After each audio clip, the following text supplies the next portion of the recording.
Hi, I'm Deb from The Felting Source, and I'm going to do a demonstration today on how to make a felted flower pin. This is the flower we're going to make. Just need a few basic pieces of equipment, water and soap.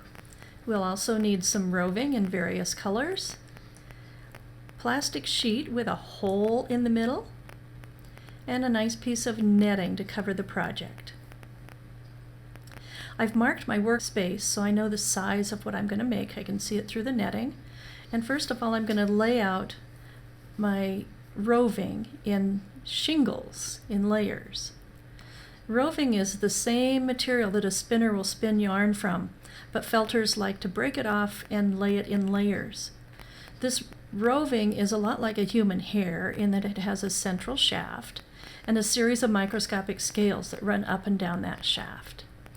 And I'm going to write 2 perpendicular layers in here, and that'll help the fibers stick together when they are felted. The felting process takes place when the central shaft is softened by soap and water, and then it's rubbed and agitated and rolled. That will cause the fibers to migrate around, and when those opened up microscopic scales get hooked on each other, they don't come undone. And if any of you have ever shrunken a sweater in the laundry, you know what I'm talking about. I like to have a little bit more control than shrinking in the laundry.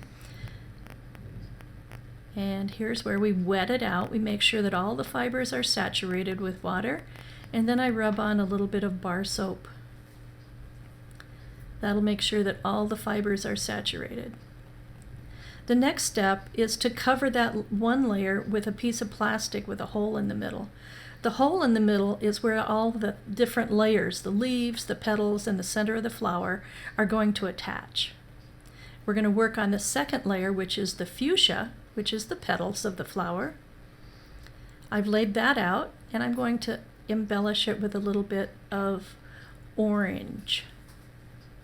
I've laid out 2 layers of the green, 2 layers of the fuchsia, and I'm just adding a little bit of embellishment on top. I'm going to net my project and wet it again, and then I'll soap this layer, and I'll cover it with a piece of that plastic with a hole in it.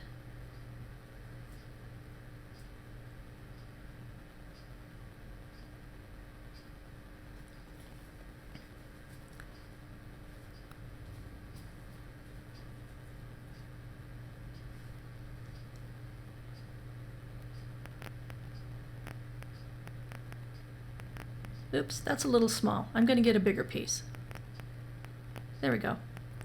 Now the hole is going to be in the middle, and we're going to work on that top layer, the one that is red and yellow that the arrow is pointing to. I'm going to lay this out in 2 perpendicular layers like I did the fuchsia layer and the green layer.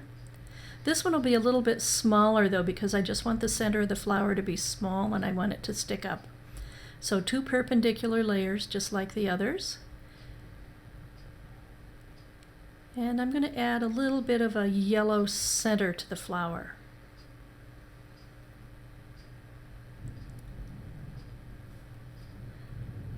Then again, we wet our fiber and soap it, making sure that everything is saturated all the way through. So now we'll have 3 separate and saturated layers. The next step in the process is to agitate it so those fibers start migrating around and sticking together. My tool of choice is a pool noodle like kids play with in the swimming pool. I've cut mine off short to be the project size, and I'm going to roll it up into a little towel because it's a little bit damp. That'll absorb a bit of the moisture, but I don't want it to be totally dry because the moisture is what will help it felt. This rolling takes place for about 10 minutes, so we have shortened the video so you don't have to watch me roll for 10 minutes.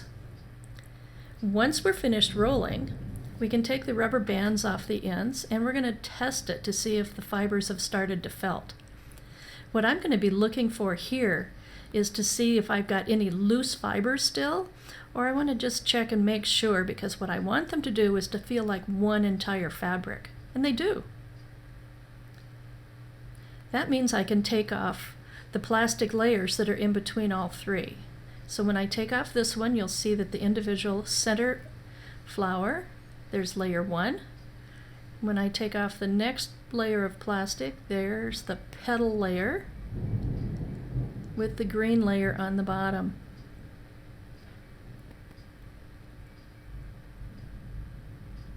Three separate layers, and that's all because of the plastic with the hole in the middle. I'm going to cut the center of the flower because I want it to be a little bit smaller. And then I'll cut the petals individually, and then I'll cut the leaves. The whole project usually takes about 45 minutes to complete. Our little demo here is like 7 or 8 minutes.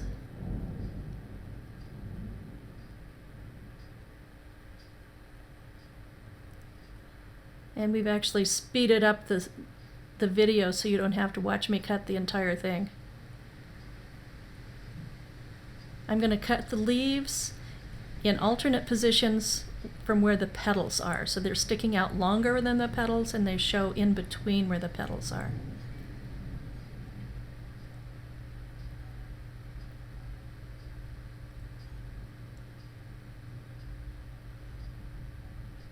And once I've done that, I'll roll it and rub it. This is where the shrinking the sweater thing comes in.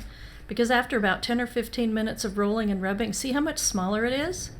That's a lot tighter and a lot more tightly felted.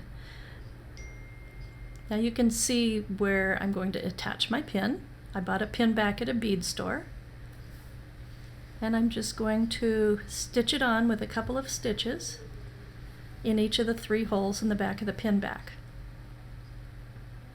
It's almost finished. There it is. See how it's all tightly sewn on? There's the pin. And now I can just attach it to my shirt. There we go. I also attached it to a hat I had. And so it can be worn in a lot of different ways. If you're interested in some of the things that I have felted, you can go to my website, thefeltingsource.com, or you can look for other demos on YouTube under the Felting Source, or you can also go to my Etsy site, which is called the Felting Source Shop. Hope to see you at one of those places. Thanks.